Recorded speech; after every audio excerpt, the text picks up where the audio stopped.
Well, it's an aviation mystery more than 30 years old. On New Year's Day, 1985, Eastern Airlines Flight 980 with 29 people on board slammed into a mountainside in South America. The Boeing 27 was en route from Paraguay to Bolivia when it crashed in the Andes, killing everybody. But despite 5 different searches, investigators never found the plane's black boxes that might tell them what caused the crash. And as a result, conspiracy theories grew. Bring you up to the modern day. A couple of amateur investigators from Boston decided to head to the Andes crash site to try to see what they could find. And they came up with some startling information. Joining me now, Isaac Stoner, one of those investigators. Do you have a background in this? Are you an aviation investigator officially? You know, I would call investigator kind of a strong word, actually.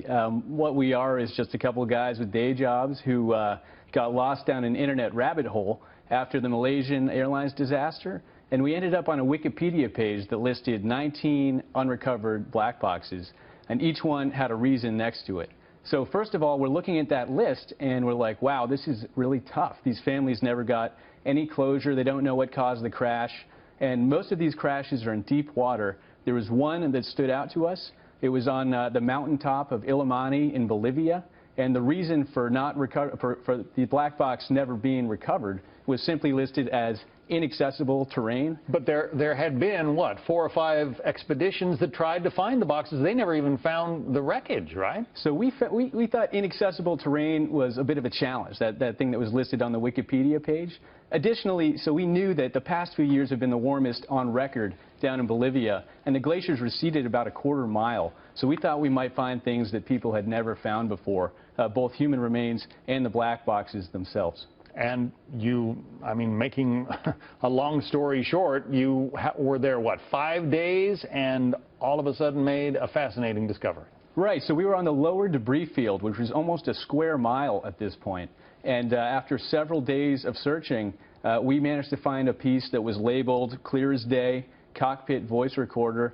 We also found a roll of magnetic tape that we hope came from that voice recorder, and we're really hoping to work with the correct agencies to get that material analyzed now. What are the chances that there is usable material still on it after more than 30 years? As I mentioned, investigator is kind of a strong word for what Dan and I are.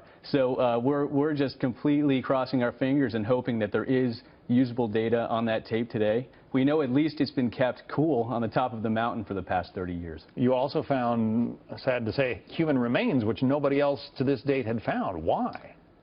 So unclear. Really, there are many conspiracy theories surrounding the flight. We like to keep our hypotheses a little bit grounded in data. And I think just the fact that the crash was up so high and so much snow was dumped on this crash site is the reason the bodies were never found. Yeah. So we unfortunately had the responsibility of giving these remains a proper burial. We marked the GPS coordinates, and hopefully some real investigators can follow us up the mountain now. People can read about it in Outside Magazine because one of their reporters went along with you. Isaac Stoner, congratulations. It's quite a story. Thanks. Thank you.